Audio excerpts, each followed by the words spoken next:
Hi, everyone. Welcome to The Truth About Success. The truth. We've got some exciting information for you today because we've got a very, very, very special guest here, one of my mentors there. And I just want to share with you a little bit about Mr. Jeff Reigle. And just remember, our goal here is just to share the truths because we want you to understand that success is not a mystery. There is a formula to it. And hopefully you've got some of the formula so far, but we're going to be giving you some more information today. And our very special guest, Mr. Jeff Reigle, is the third generation descendant of the founder of Regal Ware. So it's very rare you have a family business that actually goes 3-4 generations, and we're now in our 4th generation. But Jeff was 30 years. He led the Regal Ware as president and CEO before handing it over to his son, Ryan, in March of 2021. Okay, he now stays on board as the company chairman and the board of directors. He's semi-retired. Well, he thinks he's retired, but he hasn't retired yet. Okay, he's still in there. But under Jeff's leadership, the company has grown from what was a small company into a ginormous company, what we have today. And the company has a reputation for integrity, for growth, innovation, and continual reinvention. Jeff has always been willing to invest in new ideas while keeping a core focus on the success of its customers, employees, and suppliers. And I'm one of the investments he made in, so thank you, Jeff. They work with their people, and this is important. When I was looking at joining the company 18 years ago, I always remember in the factory, and that's the factory behind me, there was a board on the wall that had people who had served in the company for 30, 40, 50 years. And I think anybody who has a company where people work for you for 50 years gives you the strength and of the relationship within that company. Jeff believes strongly in the opportunities that direct selling provides to people across the globe. He has served as the chairman of the Direct Selling Association and Education Fund from 2004-2005, and then chairman of Direct Selling Association from 2006 to 2007. In June of 2018, Jeff was inducted into the Direct Selling Association Hall of Fame. This prestigious award celebrates the contribution of extraordinary leaders whose work has helped chart the course for direct selling's future success. So without further ado, I'd like to introduce to you the one and only Mr. Jeff Reigle. Hi, Jeff. Hello, Lyle. It's great to be here with you today. And I do have to comment, a moment ago, you made a comment about investments we've made, and you were one of them. I wish all of my investments turned out as well as this one did. So thank you very much. Thank you very much. Well, I appreciate you. You know, and just talking about that, Jeff, you know, you have invested, but as you say, not all your ideas work out, not all your investments work out, isn't it? So, but you keep doing it. Why do you do that? Why do we keep investing? Well, because we believe in the business. Because we believe in growing the business. We believe in the people who are associated with the business. We believe in supporting those people who are associated with the business. And of course, if you don't keep growing, if you don't keep investing, you never stay even. You're either going up or you're going down. And we want to make sure we're always going up. Doesn't always work that way. There are stumbling blocks along the way, but more often than not, the old adage is if you're right 51% of the time, you're ahead of the game.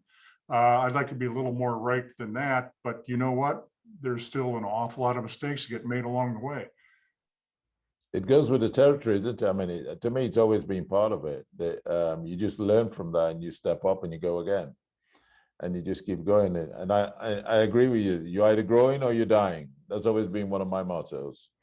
You're either growing or you're dying.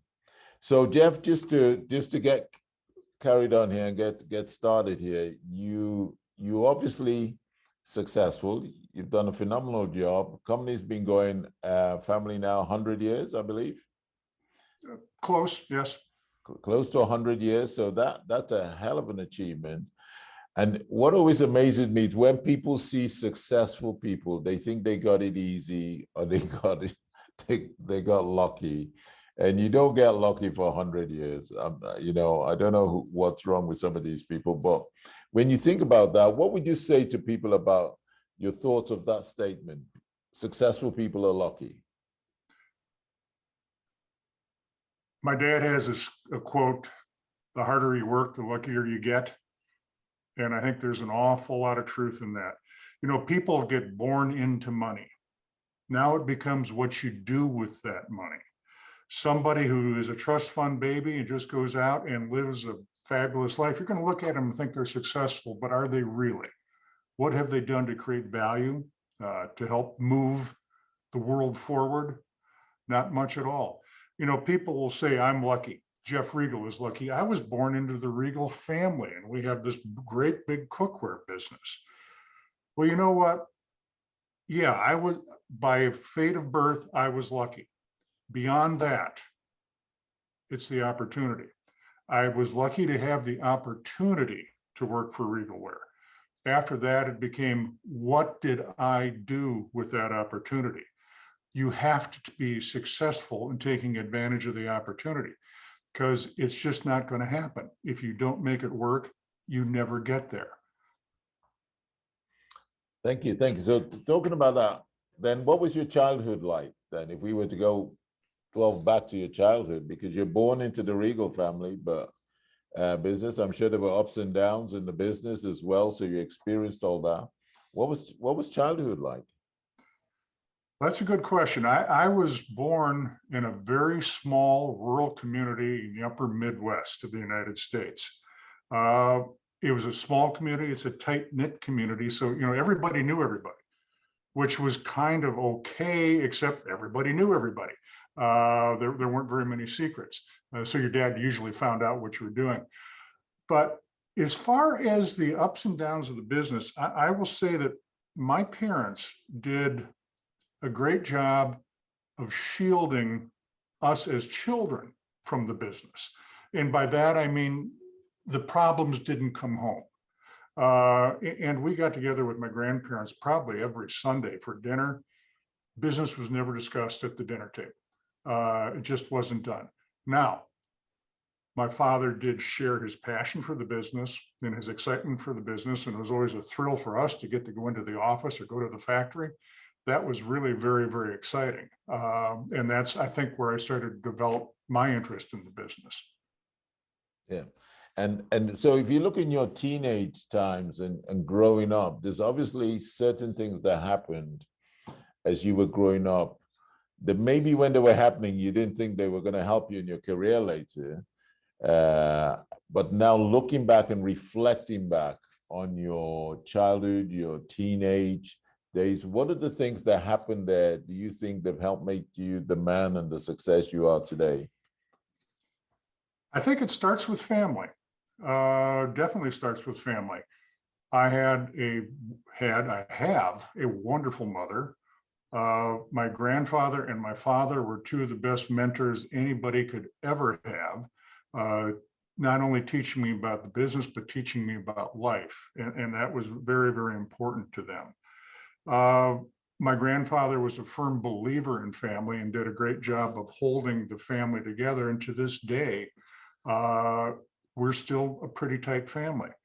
I got to share a story with you, though, that I think kind of shows where my thinking went on this. When I was in high school, I worked in a factory that printed and cut corrugated boxes. And it was, you know, it was a good summer job.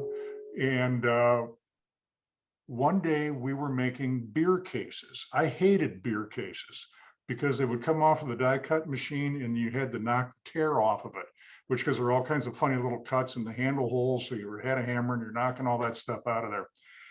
And after a couple hours of this, the machine operator gets down, and there were three of us down there who were doing this. And the guy walks up to us and goes, he said, you know, I've been watching you guys. He said, you guys are working your butts off. He said, I started out just like this and I worked my butt off too. You guys keep this up and someday you're going to have your own machine just like me. Now, I don't mean to denigrate machine operators, but that's all the motivation I ever needed to go to college. I did not need my own machine. And within my family, education was extremely important. It started with both of my grandfathers and came through my father and my mother. It was always expected that I was going to college. And it was expected that I would do well in the process. So education was really, really a big factor, big motivation in how I was growing up. Fantastic. Thanks for that. So I mean, that gave you the spirit of motivation. You went to, was it the University of Carroll College? Carroll College, and yes. yeah, you did a degree in business. Did you ever go back to do an MBA or anything like that, or? No, I did not. And now I've gone back and taken other classes, but I do not have an MBA. It was interesting. I spent 3 years in field sales. And when we moved back to Wisconsin, I talked about going back to get an MBA, and my wife made it clear to me. She said, you're 3 years in the field, we're your MBA. And in many ways they were. I learned how to sell. I learned how to deal with people. And it was a great experience. So talking about that, Jeff, when you started, obviously you came into the family business. I know you did start at the top. What was your path to the CEO position? Well, my first job, and I should point this out, I started cutting my grandfather's grass. And my grandfather was a perfectionist. He believed his yard had to look like a park, and I mean a really nice park. So we worked pretty hard at that. My first job in the factory was in the maintenance department, and there is I think the machine is now retired, but it was a big washer. And I know that machine from the inside out because I spent 3 days laying on my back inside of that thing, scrubbing out the crud that builds up in there. So that's where I started. After I graduated from college, and I spent summers working in the company, but after I graduated from college, I thought I wanted to be a lawyer. And about halfway through that summer, working part-time at the company, and I'd been accepted to law school, I thought, no, this isn't what I want to do. And again, Jean, now my wife at that time, was my fiance, convinced me that maybe I should be in the family business. And it was kind of funny. So I mentioned that to my dad that night. By 8 in the morning, I was in the sales department. And I spent a year in basically doing training. Then I went out into the field. I spent 3 years in field sales. And back in those days, I was calling on all classes of trade. It wasn't just direct selling. It was retailers, it was exporters, it was what we call premium business. So I got exposed to an awful lot of things. When I came back in, I spent about a year working in production control. I will admit I didn't find that quite as much fun as sales, but it did teach me how the factory operated. And then the balance of my career has basically been through the sales department, heading up one of our retail divisions, eventually heading up the entire retail sales area, then becoming in charge of all sales until it was 1991, I believe, when I was promoted to president and CEO. So my path has been through the sales area, and I still view my role as the head salesperson. Wow, thank you. Thanks for sharing that. So Jeff, just talking about sales there, what are your top 2 or 3 tips do you think that a good salesperson needs? Those, you know what, the same 3 tips I would give to anybody on success.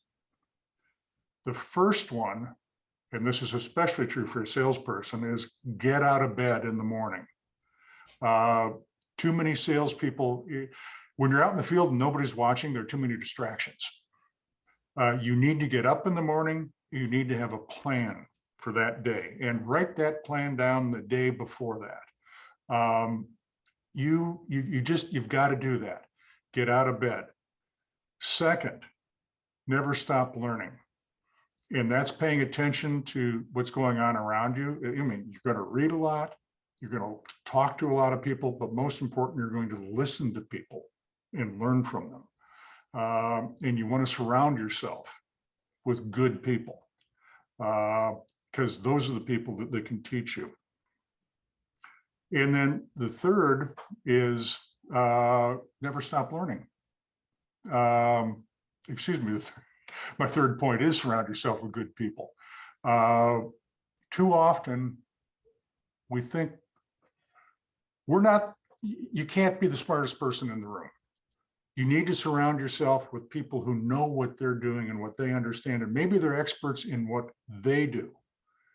But you have to have the ability to listen to those. And being the smartest person in the world is not a good idea, because it shuts you off from growth. And you don't ever be afraid of being around people who are smarter than you, because it rubs off. You'll learn from them. I remember you came over to visit me once, and you said something quite profound. And most people, and by the way, I share your opinion on that of not being the smartest one. I'm always employing people who are more clever than you around, because I don't believe you can be good in everything. You need to know what you're good at, but you also need to know what you're not good at. Make sure the people you employ in those areas are a hell of a lot better at it than you are.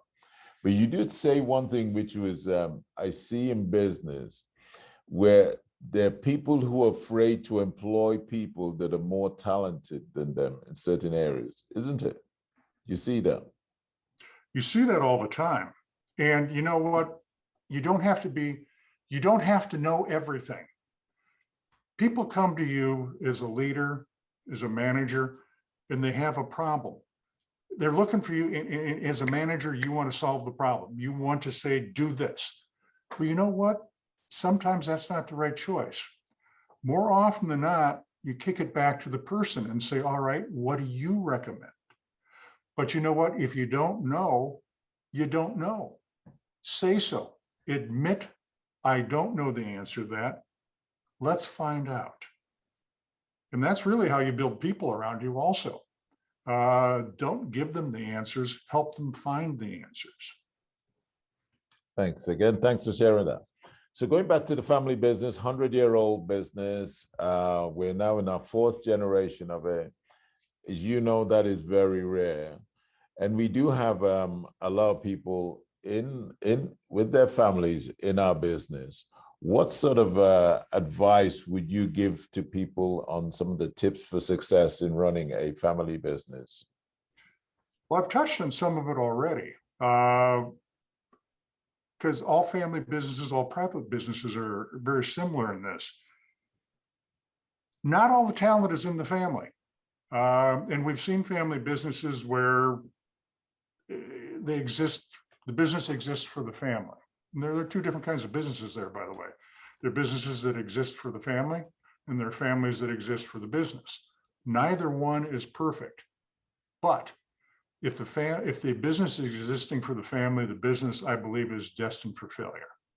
If the family is existing for the business, that means we're supporting the business and growing it. It can't be 100% either way. There's a balance in there. But you have to recognize that not all the talent is in the family. And this goes back to surrounding yourself with good people. You got to have a network of people you can call on, trusted friends, trusted advisors who can help you through rough spots and just giving you advice. Build a network.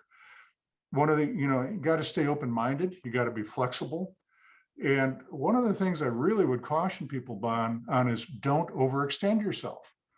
And that covers two things. One is your time and your ability. You can get overextended there. That's where you need help. The other part is don't get overextended financially. You need to understand you got to operate within these guide rails and stay within them. If not, you're going to get yourself in a lot of trouble. And I would recommend that anybody have a rainy day fund. That's, things aren't always going to go right. And so you need some financial support to fall back upon to get you through that rough period, whether it be 3 weeks, 3 months, 6 months, but you got to you got to have the resources to fall back upon them. And that's true in your personal life also. So true, so true. And it's especially that's rain fund. Don't spend all the money you make. I heard somebody says, not how much money you make that makes you rich. It's how much money you save that makes you rich. Don't go spending it all. So just talking about that, Jeff, and talking about business, I know that, you don't go 100 years without some trials and tribulations and hardships and some struggles. And how do you handle those down times in business? Oh, boy. Well, unfortunately, I think I've lived through a lot of them. How do you handle them? I touched on it before. Constantly learning. You have to stay open and observe what's going on around you and learn and adapt what you're seeing there. As a company, we've reinvented ourselves several times. At the time we were doing it, I didn't recognize it as brilliant reinventing. It was survival. And so sometimes you get it, but you got to stay ahead of the game. And staying ahead of the game goes back to paying attention, learning, and being able to adapt. Don't get locked into the old way of doing things. Now, how do I personally deal with it? Again, learning. I have a very supportive family, and that's important that your family be supportive and deal with you. I had, what's the old adage? I heard this not too long ago. When we're young, we fall down a lot, so we learn how to get back up. And that's so true, because we're going to fall down in business frequently, and we got to get back up. I remember when I was first in my sales territory, and I was living in South Florida, which sounds like a great place to live, but it wasn't that great a place to be in sales, but for me. But I did well. But my first week, I spent the entire week out on the road. And I think I can still remember this. I made 22 sales calls that week. And that was a good week because of the time it took to drive and the time it took to be in front of the customer. Did 22 sales calls that week. The closest thing to I got to an order all week was shut up and get out. So by the time I got home Friday night, I was lower than a snake's navel. I felt like crap. And now I don't remember what went on that weekend, other than my wife was very nice to me. Well, Monday morning, I got out of bed and I had a plan. But I went into my little office and I am going through my notes. I am rehearsing what I want to do until some point she walks in there and goes, "Don't you have a sales call to go make?" She was right. I went out and made a sales call and I wrote an order that day. And that was the most valuable lesson I think I've ever learned in sales. When you fall down, get back up. There's always another sales call to make. There's always another opportunity. Yeah, again, I so agree with that. And the only time the only time you fail in life is when you quit, when you throw the towel in. I mean, that's it. Otherwise, it's just a learning process. Right. And some days they're great lessons, and some days they're bad lessons. But either way, you're learning. Mm-hmm. You're learning. So as you go through those challenges, and you come back off them, I think the more you go through and the more you come through, you get a little bit more confident in dealing with problems and challenges. But you're going to have to go through a few first to get to that place where you can look at a problem and say, well, there is a way. There is a way. Would you agree with that? Oh, absolutely. Absolutely. Yeah. I had a boss many years ago when I was out in the field. And his comment was, practice on the little ones so you're good with the big ones. You make mistakes on little things, you can learn from them without really making a big mess out of things. But yeah, I still go back to, when you fall down, get back up. So what advice would you give to, going back to the family thing, you've got people in family that are looking to pass their business on. You've already touched on it. What one advice would you give to them? First generation.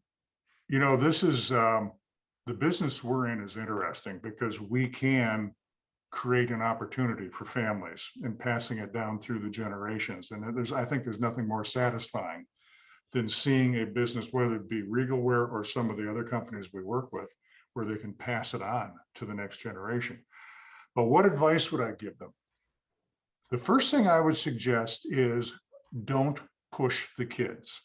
Don't push them to join the business. You've got to show them your passion for the business.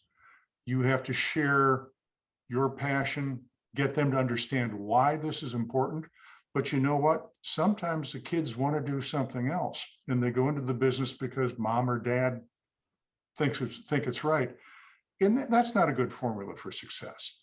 But if you show them the opportunity, show them your passion and share the passion with them, more often than not, they're going to come in.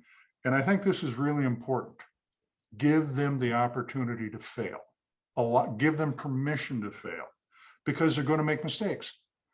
Particularly early on, they're not going to do everything right. And they sure as heck won't do it the way you always do it. Give them permission to fail, and then watch them succeed. I love that. Give them permission to fail. Because you can actually have too much pressure on your children. So they expect them to walk your steps, and it might not be for them. Might not be for them. Absolutely. So Jeff, looking back, what would you say is your greatest achievements so far in your career? Oh, you've heard me say this before because I've publicly stated it in meetings. My mission has always been to pass a successful and growing business on to the next generation. Now, the next generation, that has a couple of definitions. Obviously, the next generation might be my family, and it is.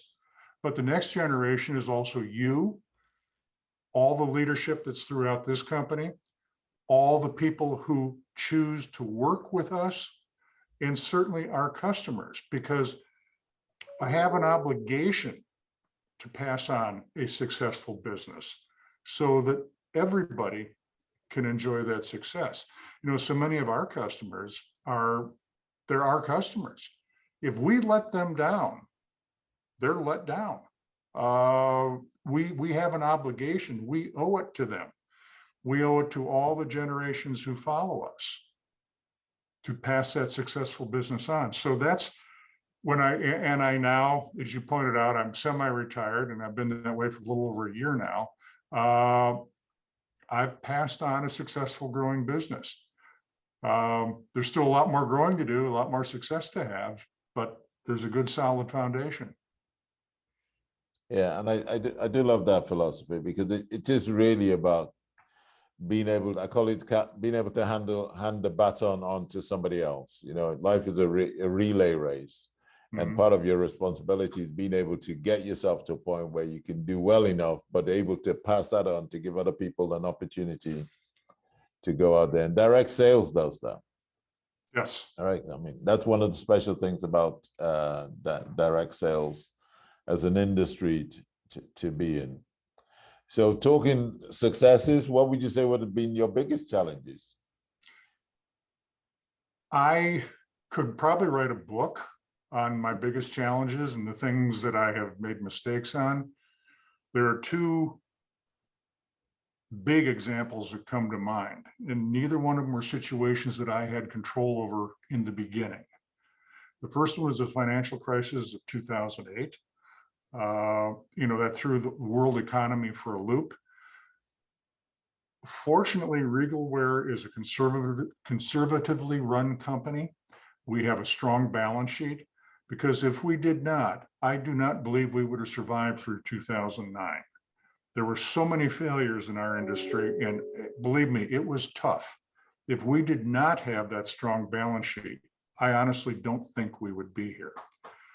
The second thing was, of course, COVID.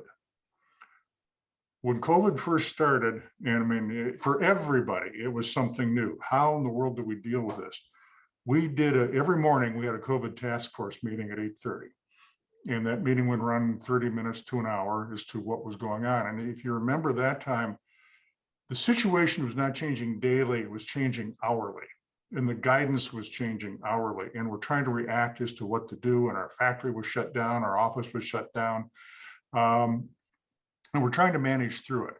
That COVID task force was extremely helpful, getting the best minds around the table to figure out how we deal with this.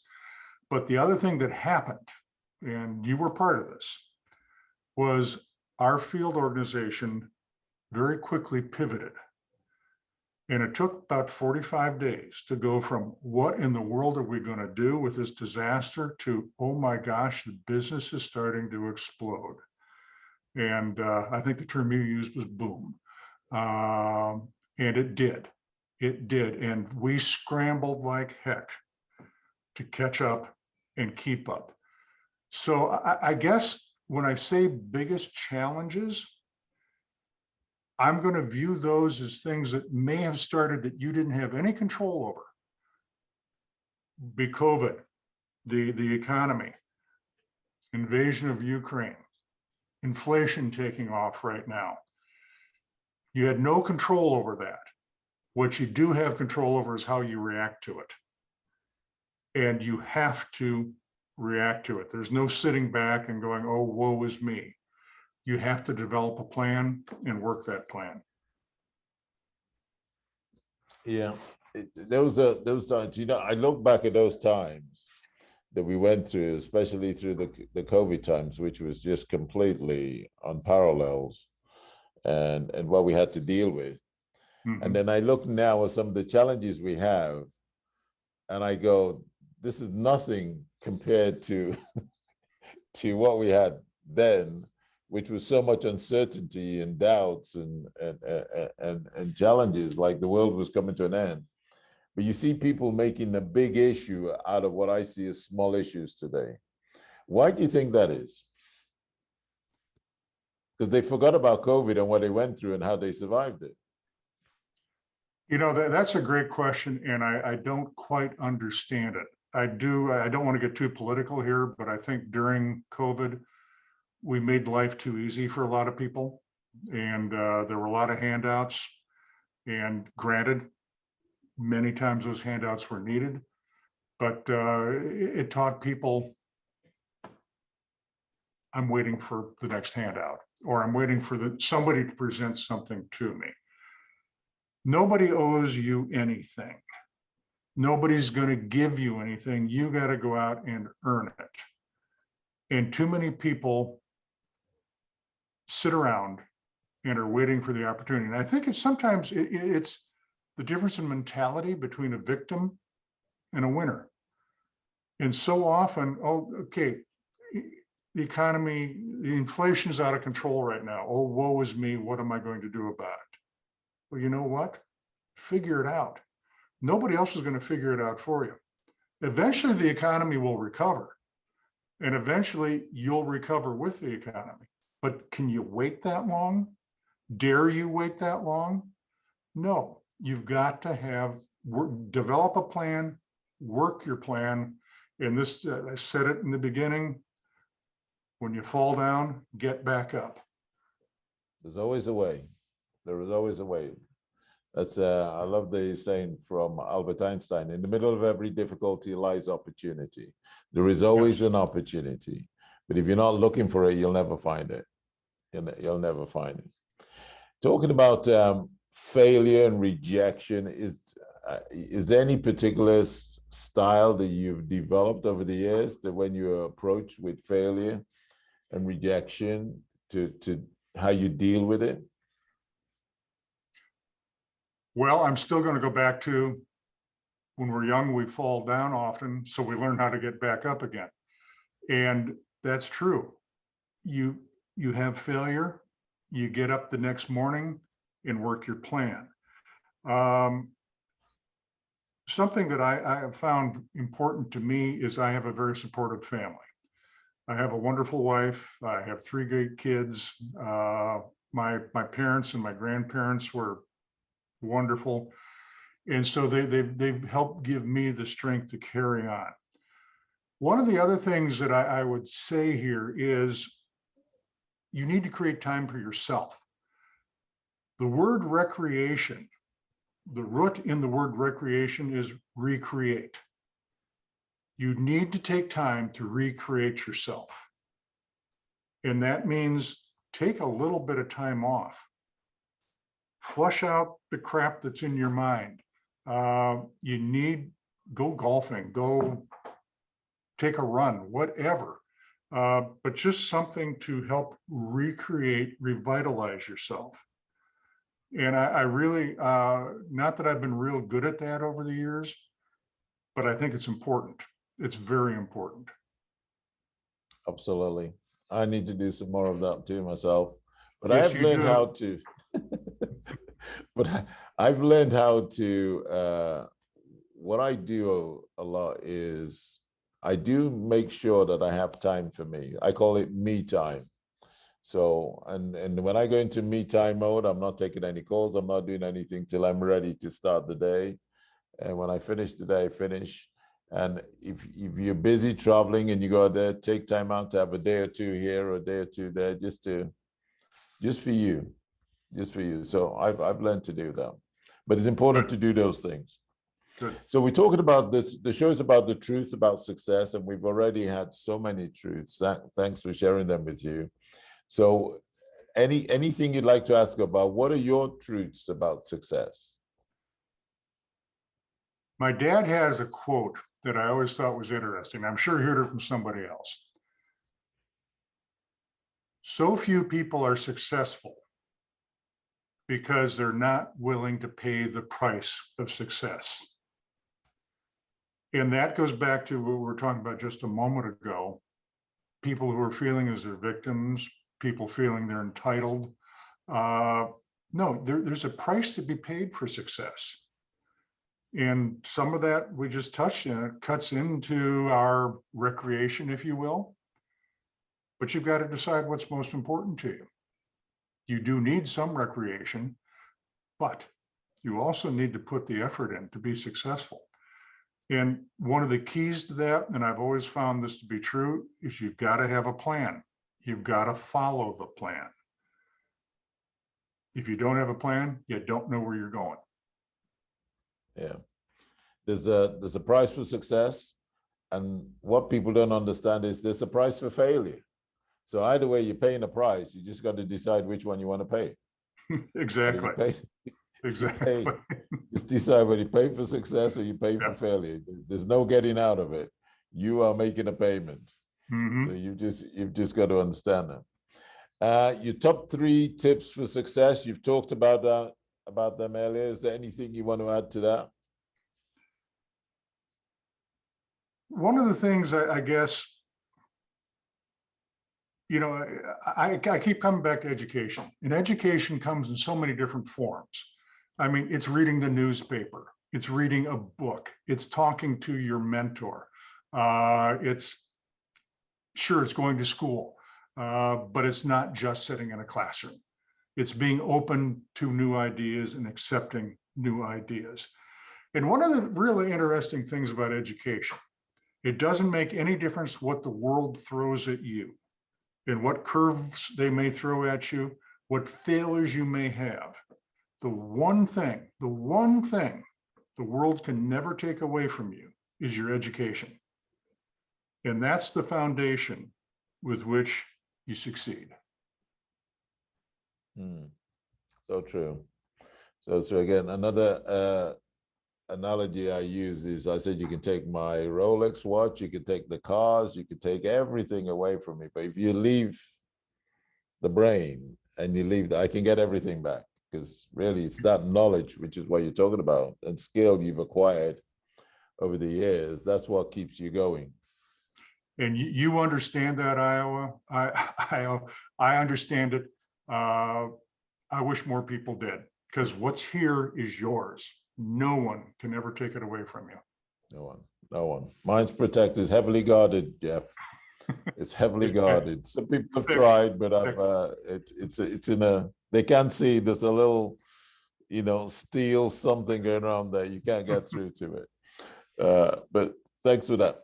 So when you look at the turmoil in the world, because we're talking about attitudes, and with all the turmoil we have in the world, and we've got gas prices going up, people are listening to the news, we're being put into a panic situation there. What tips would you give to anyone on how to stay focused through all this? The thing that I have found works best for me, and I sound like a broken record here, but a plan. Have a plan, and that starts with a plan for today. When I get out of bed in the morning, I know what I need to accomplish today. Now, that list may grow during the day, but I need to know what I need to accomplish. And before I go to bed at night, I've got a list for tomorrow. But the plan doesn't end there. What do you need to accomplish in the next 90 days? What do you need to accomplish in the quarter? What things will you do, get completed above all else, for you to be successful in the next 90 days? Beyond that, you got to have a plan for the next year. Now, the plan for the next year, you know where you're going, you know what you want to accomplish. And part of that plan for next year is your budget. How are you going to, what are you going to earn? How are you going to spend your money? How are you going to spend your money in your business to make your business grow? Beyond that, you got a 3-year plan. And now this sounds like a lot of work, but it isn't, because if you don't plan, you're not going anywhere. But that 3-year plan is certainly a lot looser than the 1-year plan, but it gives you a pathway as to where you want to go. And then here's the big one I'll throw out there. You need a 10-year plan. And that 10-year plan is, none of us have the ability to see that far into the future. But we all should know where we want to be in 10 years, what we want to have accomplished in 10 years. And so all the decisions I'm making today on my 1-day plan, my 3-month plan, my annual plan, are they supporting the goal that I want to reach in 10 years? If they're not supporting the goal, either I'm doing something wrong right now, or the goal itself is wrong. But you gotta have, that is how you stay focused, is have a plan, work the plan. And now I'm not saying the plan is cast in stone. It has to change sometimes. Inflation changes some of the things we may have had in mind, but it doesn't change where you want to get to in 10 years. No. And so keep that in mind. Follow the plan. Well, to everyone listening right now, we're talking about the truth about success. This is just one of the fundamentals of being successful. You can't keep it all in here and figure it all in here. You have to take this and put it on paper and look at it and plan it and get something going there. And there's so many things you can go online now, you can go and get. I've done so many training and goal setting, but you've got to have do you have a plan? I think the question, if somebody's just listening right now, go, have you got a plan? Or are you just listening and just strolling through life, and life like a bum car, like the next thing that happens to you just pushes you down this way? Or do you have a rudder in your boat that you know where you're going? Right. Talking about that, yeah. Imagine we've got somebody in front of you right now, just starting out, they're just about to go out, they're getting ready to go out and open a business. What advice would you give them? What's a plan? Well, okay, you've answered my question, Niall. Yes, you have to have a plan. Terminology used sometimes as a roadmap. You know what? If you don't have a roadmap, any road you take will get you somewhere. But it may not necessarily be where you want to be. Have a plan. The other thing is surround yourself with good people. And I keep coming back to that. You want good people around you, smart people around you, quality people around you. people who you look up to. You want mentors. In a mentor, we sometimes think of that as a formal relationship where people sit down and they talk to each other and you're coaching me, but that's not always the case. A mentor many times is somebody who maybe you know them and maybe you don't know them, but it's somebody who you look up to and you want to emulate. And so again, pay attention to the people who are around you and make sure you're surrounded with good quality, positive people who can help you move forward. Yeah, again, another truth about success there. Mentors are critical. And like you said, you don't have to know them. You can buy their book and learn from them. I've learned to look for people who have similar personalities than me. When I was starting out, I looked for people that my type of personality that were successful. And then I use them as mentors, because you can see somebody with a personality and go, well, but I'm not like that person. I'm not that. But there's so many mentors out there. You can find one, and not too many, because you can 2 or 3 is good. But as you grow on, that's good. So Jeff, we're coming near to the end now. I just wanted to ask you that as you reflect back on your life, if you could change one thing, what would that be? Oh, see, you're surprising me here with a question. If I could change one thing, I don't There's think many things we can change, but which one do you want to share with us? I don't think I was as focused as I should have been on the business. We have a wonderful leadership team in place today who I am so thrilled with, and they are focused and they are moving the business forward. Although, I think when you look back, as you get older, you slow down a little bit, but you may not realize you're slowing down. Now that I've kind of stepped out of the way, I realize, gee, I was slowing down, because now I'm starting to see things accelerate again. I could go through a multitude of things, a list of failures and things that I wish I could do different, but I think the focus would be number 1, and number 2 is probably spend a little more time with my family. Yeah. Well, I got asked that question, Jeff, and I says, oh, I don't even have to think about it. One of the biggest regrets, and I've had a great career, when I look back, is I just didn't think big enough. That's when I look back. I just think there's so much more you could have done with the same time and be more effective, just by being more effective, and not just letting the hours happen to you. But that's great. One of the things you do a lot that I'm sure you're very proud of, I know you don't talk about it, but the family has done so many things for the community, so many charities that you have contributed. Regal Ware have made a difference in the community over the years. Do you mind sharing which one of those things? I mean, there's so many. Which one or two you sort of look back on that you're proud of? Well, as I look back, when I was younger and our children were little, my wife and I really focused on charitable activities that affected the children. Either we could be with them or was raising money for them on the board of a Montessori school, local school, Boy Scouts. I coached soccer at one time, if you can believe that. Didn't know anything about it, but I was a coach. But it kept you involved with the kids.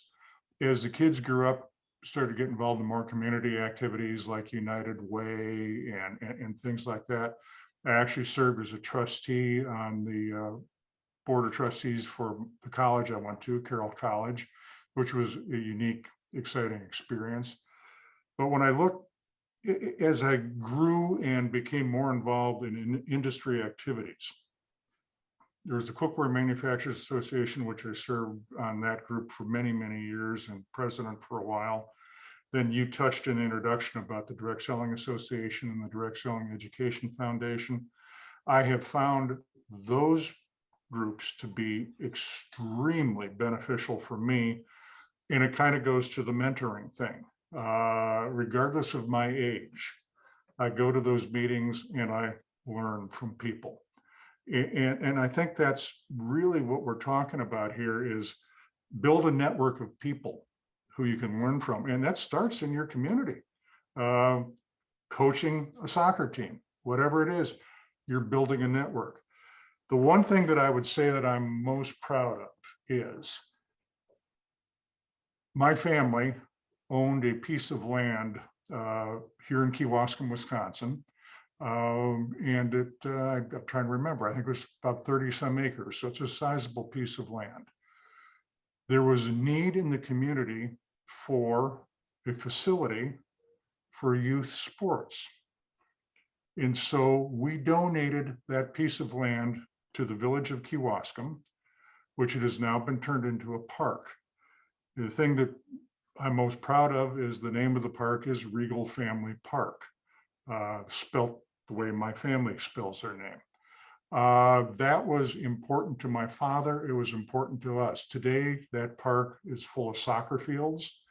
There's a pond in there. There's a gymnasium play area in there for kids. And there's some baseball diamonds in there. So that's huge in giving back to the community. And that's some of the benefits of being successful, is you can reach out outside of your family and touch other families and make such a difference. Yeah. Well, as we come to the end, Jeff, we have people who are starting out, who want to be successful. There's a long road ahead. There's tests and trials and, failures and rejections. You're the other side of that fence. They're on this side. Was it worth it? I'm going to quote one of my mentors here. His name's Io Alasende. And I probably won't quote it exactly right, but I've heard you say so many times something to the effect is, nobody's better than you. They're just doing something differently than you. Learn from those people. Study them, learn from them. Why are they being successful and you're struggling? That is, I think that is such great advice. It's such a great way to get people focused on how to be successful. Surround yourself with good people and listen to them, take their advice. Thanks, Jeff. Thanks. It took me many years to realize that nobody was better than me, but they were ahead of me because they'd studied, they'd worked hard, they trained, they did whatever they did. And I was over here. So I appreciate that. And one of the many traits you've had is empowering people. As I've watched you over the years from afar, I've seen you do like to encourage people. You do like to empower them to bring out the best in them. Why do you do that?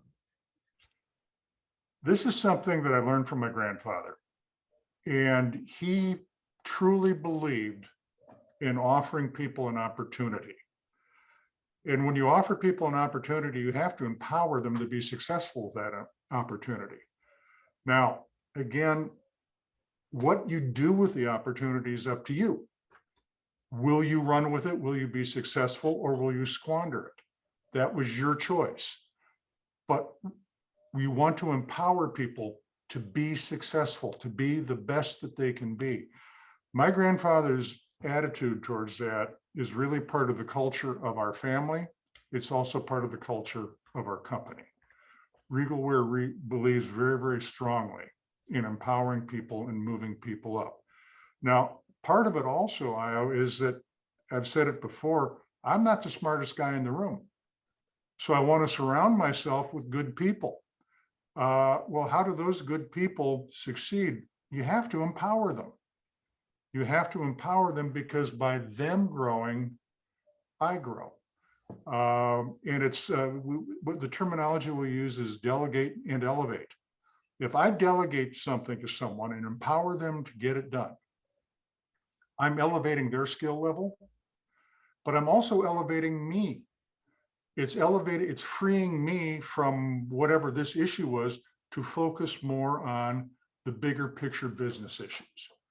And so this delegate and elevate is a really strong concept. And I think we, again, don't be afraid of people who are smarter around you. They will only help you.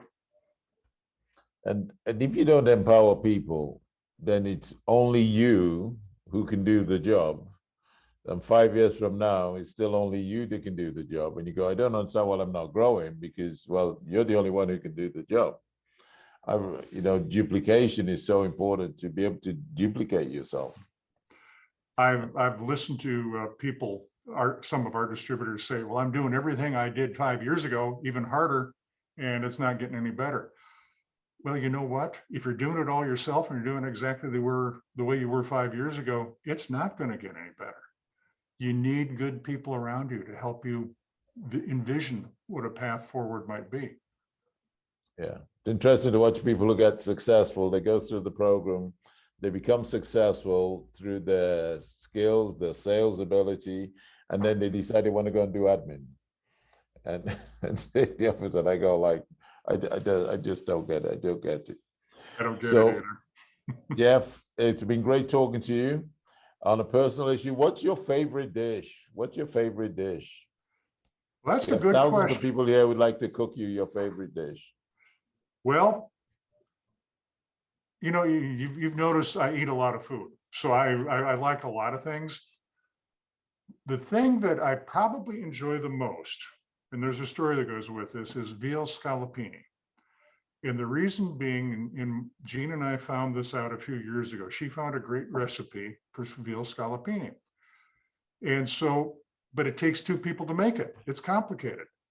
And so we get out our oil core fry pan and we fire it up and we prepare the whole meal in there. But it's a project and it takes us a while. But it is absolutely delicious. And with a great bottle of wine, it's a wonderful evening.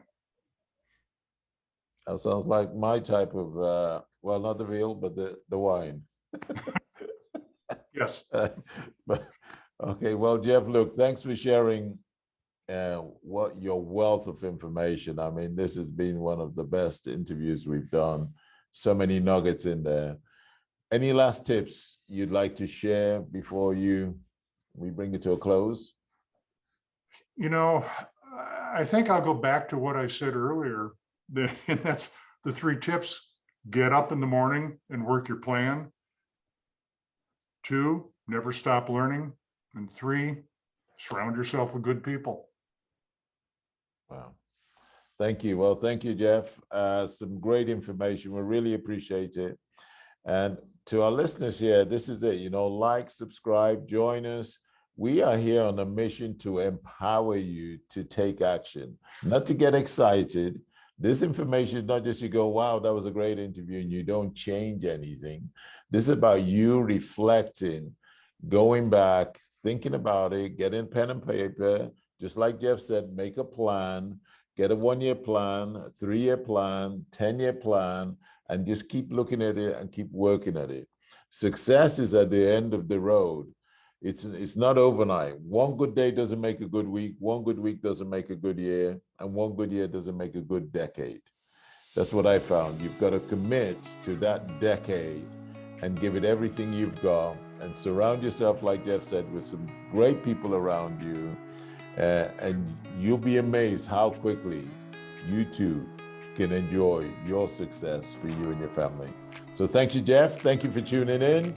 Again, like, subscribe, join us, get on the program, and we'll see you somewhere, sometime. And make sure you listen to this more than once, because there is so much nuggets of information in there.